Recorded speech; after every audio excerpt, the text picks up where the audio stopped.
Hello, everyone. Welcome to the network. Welcome to the Two Dads edition. Wait, that's not it. Start again. What's up, fat fucker? Two Dads, Gen X edition. That's a great beginning. Hey, welcome to Two Dads Gen X edition. Today we are going to talk about after the divorce and relationships. Remember to like and subscribe for future content and alerts, and for when we drop a new episode every Tuesday. You know what, James? What's up? Let's Two Dads this shit. Yeah. All right, thanks for joining us again, Dawson and James. And Dawson just asked me a question. So you're divorced. Divorced the second time, yep, because I'm a military statistic. You going to the record, or I'm not going for a three-peat. what do you think the record is for marriage? I have heard of somebody who had been married and divorced like 4 times.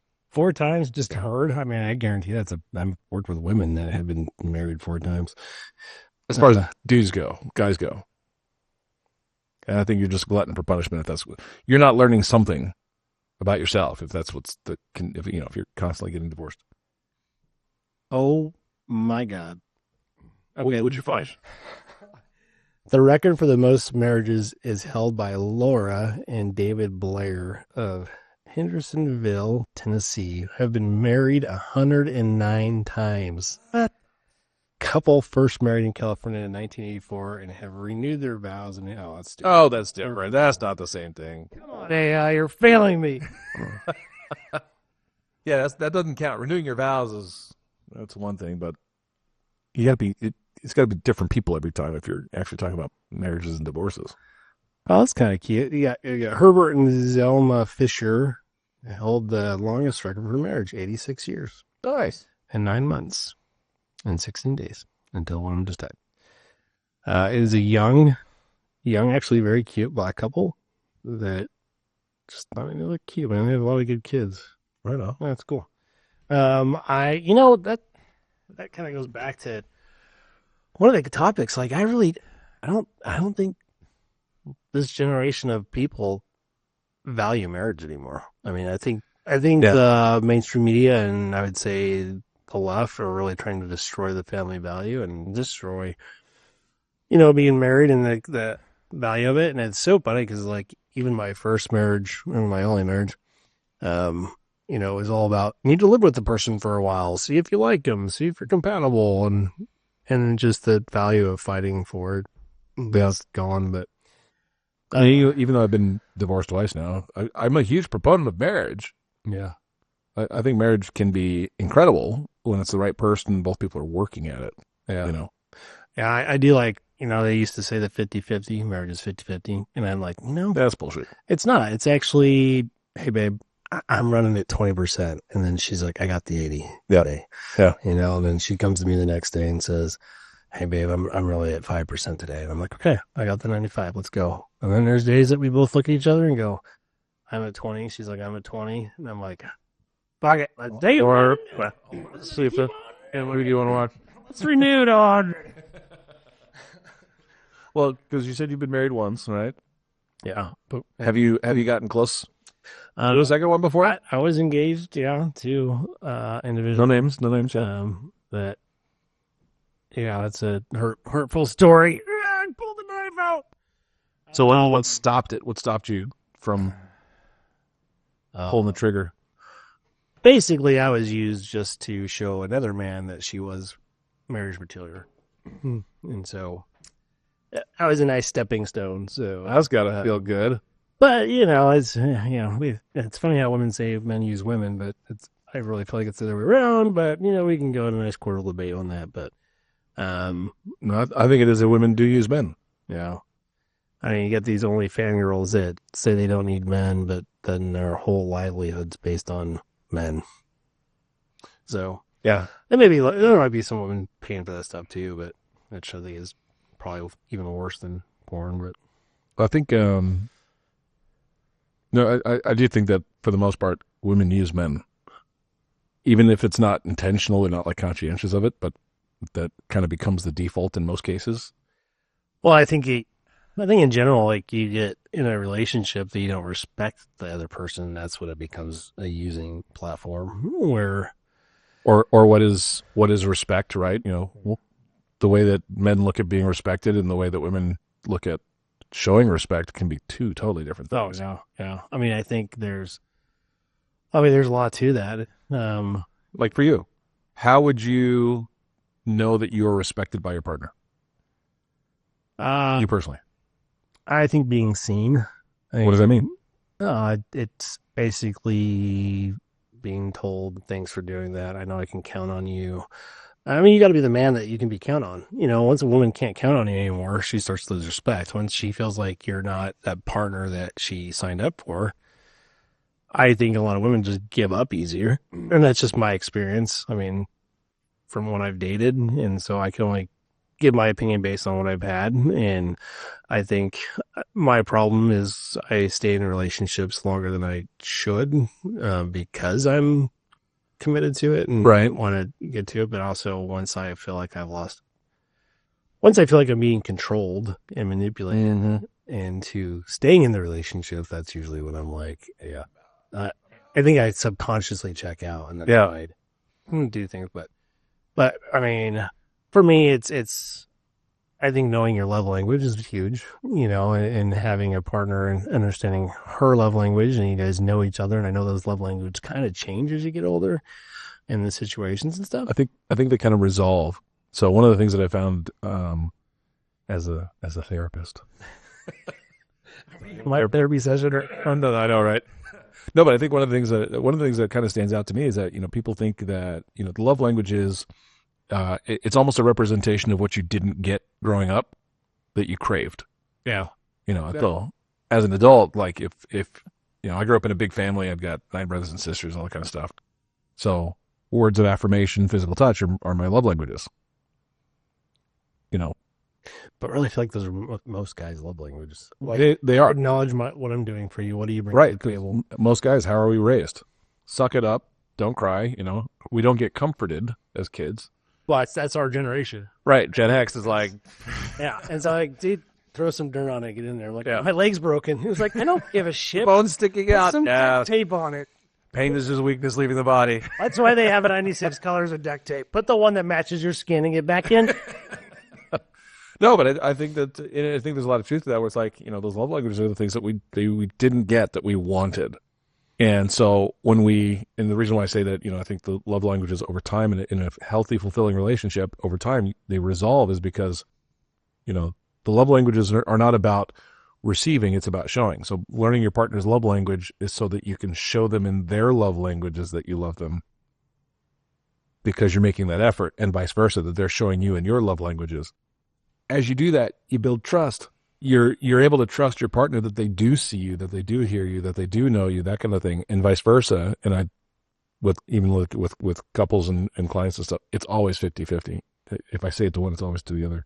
If you are showing your love language, but it's not their love language, then to you are showing your love. Yeah. But that's not how they receive it. Right. But over time, if you're showing in their language, they're showing you in yours, it resolves in the sense that you no longer crave those things because you're now getting it. So you're saying I can't cover myself in chocolate syrup and marshmallows and say, baby, And pull the naked man? take me, and that's not showing love? Um, Damn it. Why did I not do that last night? I wasted so much chocolate. well, and like even all the communication in the world, it's great, but it has to become action. Yeah. I mean, when did you actually learn a lot of that? So some of it was in school, some of it was just observation of so my parents are still married. Yeah. They've been married for, they're in their 80s now. How long have they been married?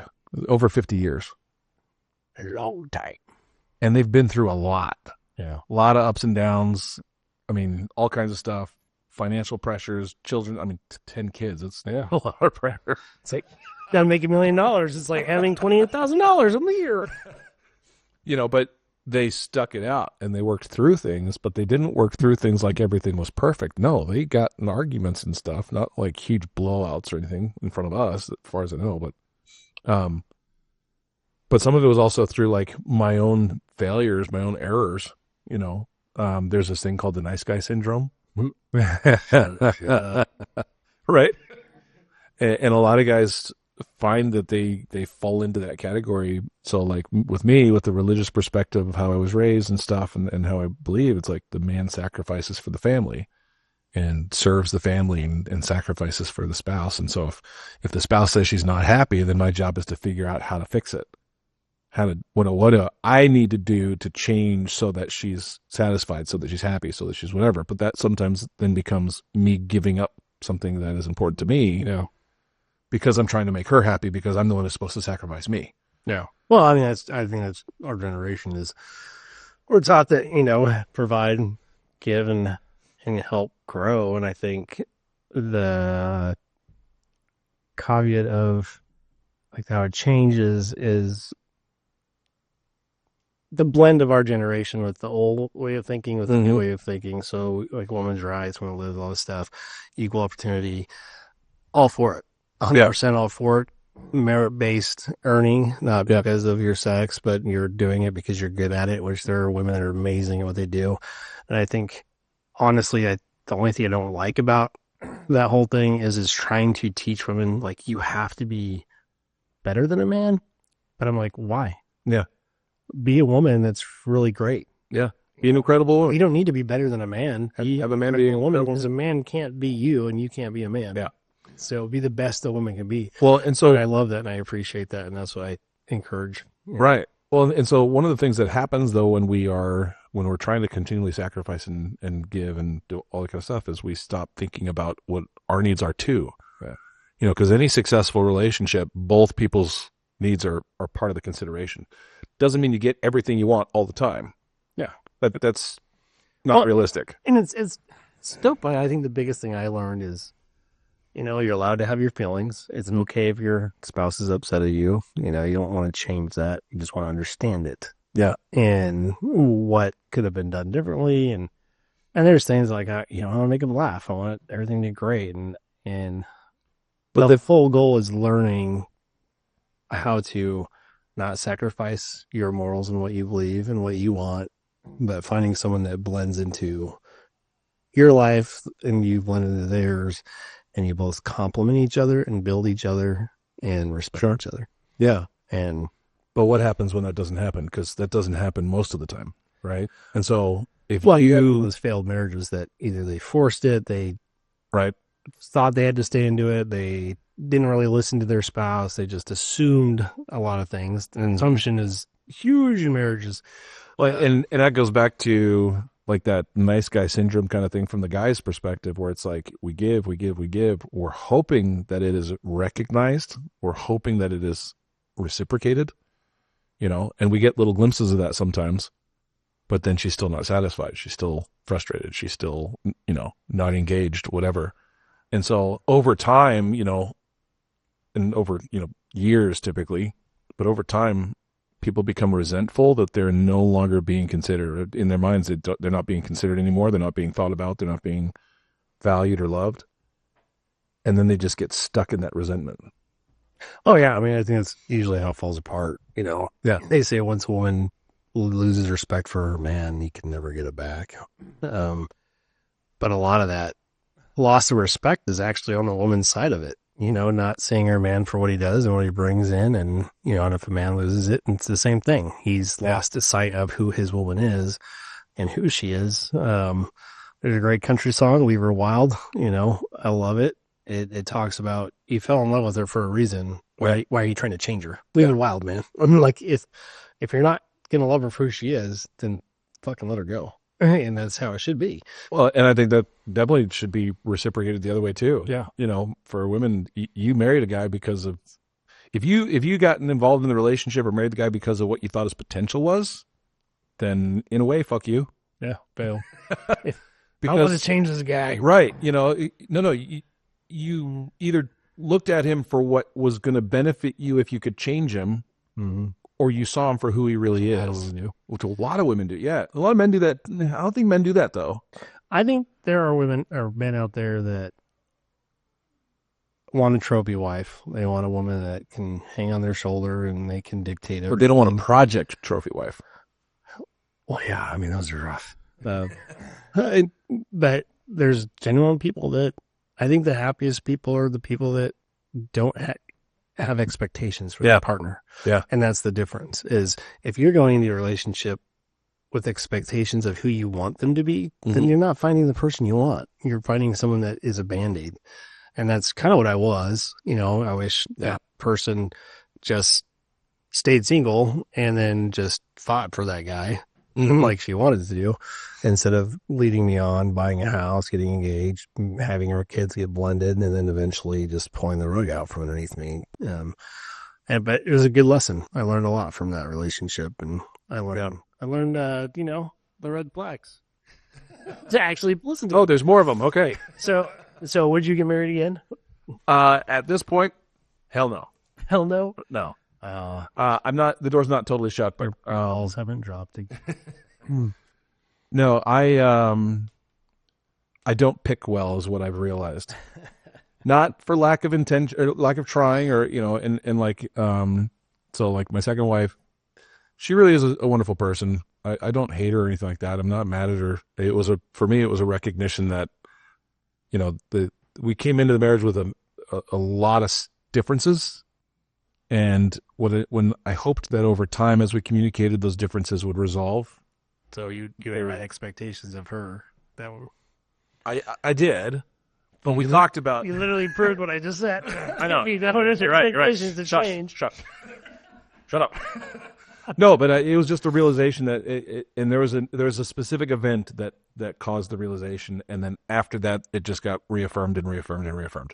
Well, you finally saw it for the reality of what it was. Yeah, and it was, without getting into the detail of what was going on, it was, I felt finally with somebody that I was comfortable enough and safe enough that I could just speak. Mm-hmm. And then you were wrong. And when I did, the reaction was, no, you can't. You're not safe. And I started shutting down in the sense that, all of a sudden it was a realization that, no, I'm not in that safe relationship that I was hoping for and that I thought I was in. And then we would try and talk about it. And then it would be like only certain aspects of what I was saying were being heard. And it was like, no, that's not what I'm saying.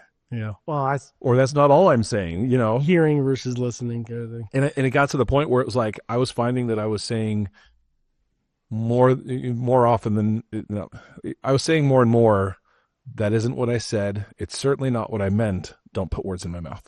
Oh, yeah. Oh, yeah. I know that one. Yeah. Right? And it's like, okay, if we're going to communicate requires listening and understanding. Yeah. Both ways. Yeah, definitely both ways. I think that's the problem is people you need to do this, you need to, and it's like, oh my gosh, as soon as you do the you kind of thing. And I mean, that's probably one thing that I've read a lot about, how, to truly feel safe with a partner, you need to be able to say, I feel this, I don't like this. When you did this, it made me feel this way. And if that person makes you feel bad about it, somebody gaslights you, spins it back onto you kind of thing, then you will shut down. Yeah, it goes both ways. You will shut down. And I'll admit, my first marriage, I remember we got to the point that even if we mentioned anything that we did to each other, shut down and then start, well, if you didn't do that, I wouldn't have done that. And, just the point being your bullshit that's so immature, 20-year-olds. And it's not productive. It doesn't help anything. Yeah, and that's probably the biggest thing I learned with that marriage and stuff like that. And yeah, I mean, So yeah, do I want to get married again? I mean, I would love to find just an incredible person and live an incredible life with them, all that kind of stuff. I would love to do that. Do I believe that that's going to happen? No, I don't. You're still pretty new from your divorce too, though. Yeah, but this is the second one. And I've lived a lot of life to where it's like, at this point, I would rather be alone and happy, satisfied. Not happy necessarily, but satisfied. I'd rather manage my own life, even though I know I'm missing out on certain aspects of life because I'm not in a relationship. I'm single right now. Than be with somebody and not feel like myself.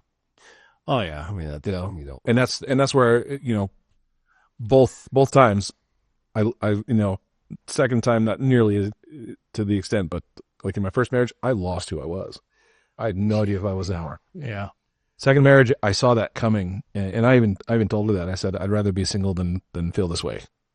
Well, it's really weird too, because like after divorce, you know, an apartment, all this stuff, you find yourself. Really was feeling great. I mean, because of who I was, you know, it was easy. I don't want to say to pick up girls because that wasn't my goal. My goal was to find someone to, you know, actually date and have a great relationship with and grow out together. That was always my goal. And, you know, and I was like, you know, we go back to the dating and it's like, I didn't fuck around. Like if we went on a date and I'd ask like basic questions, you know, what do you do for a living, work? How do you feel about this and that?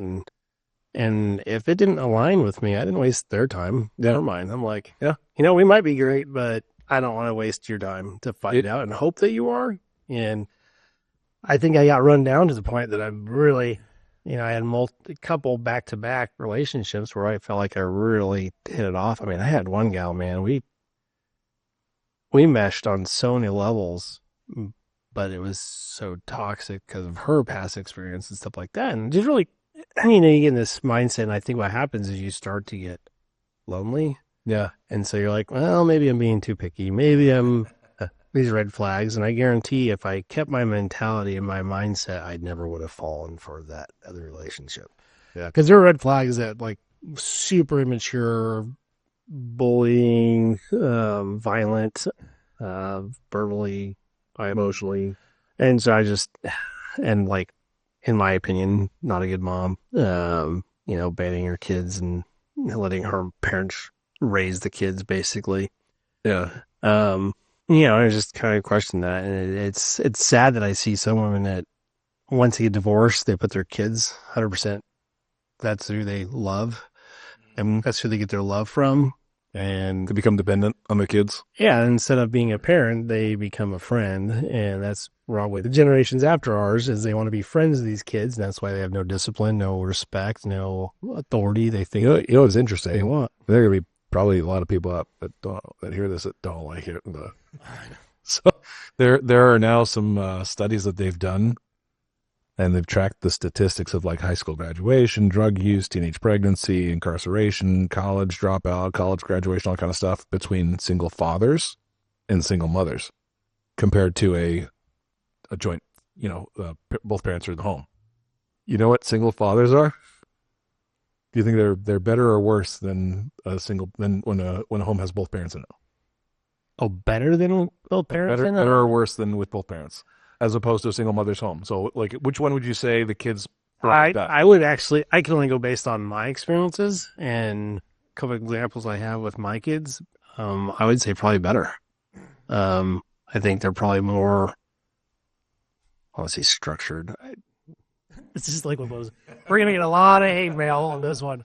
But again, people, I don't care. People, this is just our opinion. I'm not. No. This is like there are studies now that show that kids that are raised in a single father home, where the father is the primary carrier, like they have custody, they're on par or almost on par statistically with parents with kids that have both parents in the home.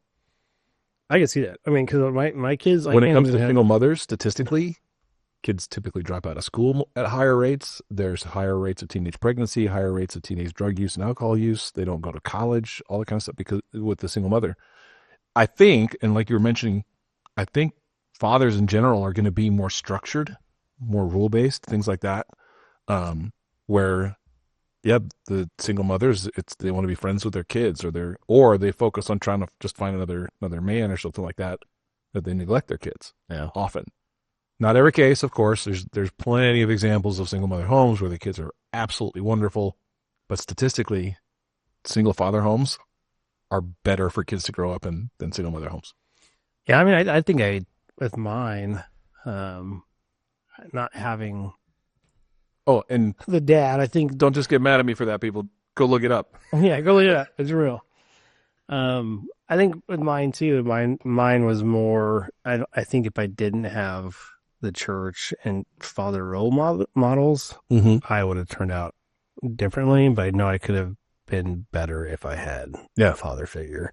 I know I probably wouldn't have the abandonment issues, some insecurities and stuff like that. Yep, sure, I had that, growing up, and I can tell with my kids, I hear that my son's acts differently around me versus with his mom. Oh, that's normal. Respect-wise and stuff like that. And I always tell him, like, how you treat your mom and your sister is how you're going to treat your wife. Yeah. Because you're learning that behavior. Yeah. And if you're talking back to your mom, if you're getting short-tempered, if you're don't bother me kind of attitude, which it's teenagers, but there is a level of respect to it. Yeah. And if you tell your mom, she asks you to take the trash out, and you say, yeah, I'll do it, then do it. Now, the problem with most women, when they ask you to do something, they want you to do it right that second. Right. And that's where they fail. Well, and then when you don't do it just right that second, how do women typically react? Yeah. And some are just like, fine, I'll just do it myself. And like, they get all pissed off. And then you disappointed them. And I did air quotes because it wasn't a disappointment. So I learned early on with my mom is I told her, yell at me if I don't do it by the end of day. Yeah. Because I'm doing homework right now. Mm-hmm. I'm in a train of thought. Yeah, I'm playing a video game, whatnot. But I learned that if I set the expectations, like the expectation is to get the trash out. Yeah. Right. By my mom. In her mind, she wants it done when she asked. In my mind, okay, I just have to take the trash out today. Yeah. Kind of thing. And so if you don't communicate it, and that's where marriage comes in, if you don't communicate those things, kind of thing. So if my current girlfriend says, hey, can you run to the store and get some Jell-O so we can make Jell-O shots for the Super Bowl? And I say yes, and then I don't, then she has a legit, I can't depend on you notch. Yeah. Okay. And it starts checking those notches. And this is where men can fail very easily. Don't tell your wife you're going to do something or your girlfriend you're going to do something if you don't intend to do it or you don't think you can get it done. Yeah. And that's where the communication comes in. And I think that's the one thing I fucking learned early on is keep your word. Do what you say you're going to do. And as being a nurse, I have to do what I say. I have to do it. Oh, yeah. And so you're in that mindset. And that's one of the biggest things I try to teach my kids is don't commit to something if you can't fucking do it. Right. Or if you don't want to do it. And that's where you really, truly show your partner how much you love them by doing things you don't want to do with them. Mm-hmm. It's like, and because the thing is that's my favorite thing. Doing something with my partner that I don't have any interest in or might have a little bit of interest in, but I also love learning and seeing new things. And just the joy it brings your spouse or your partner when you do something for them. Keep going. I have something to say, but keep going. Your face looks like you need a fart. Like you're really bad. I'm like, really, I want to say something so bad. Keep going. But I mean, there is to it. And there's times that they're going to ask you, okay, can you do something? And you don't have the time or want to do it. And that's when you do it for them to show them you want. And I the thing that I wanted to say, the thing I was like scrunching my face for is I really thought you were shooting a piss. No, but like, it's awesome that, you love going and doing things that she enjoys that aren't really your thing. But it should be okay if I say, I don't want to go. Yeah, absolutely. But, and this is not your relationship, but like in relationships, does the partner who is doing the thing that they're doing and they know that you don't like it, are they showing appreciation for you making a sacrifice to go do something they enjoy? Oh, and that's because that's, if they're like, well, I want to go do this and I want to go shopping, and the guy's sitting around that, like there's commercials and TV shows where guys are standing around holding purses and they're just like, yeah, maybe too, pulls out the shopping But bag. then there's no appreciation for the known sacrifice because the women know that the guys don't like it, but they want the guy to go with them or whatever, or they appreciate the guy going with them. But do they show that? Do they express that afterwards?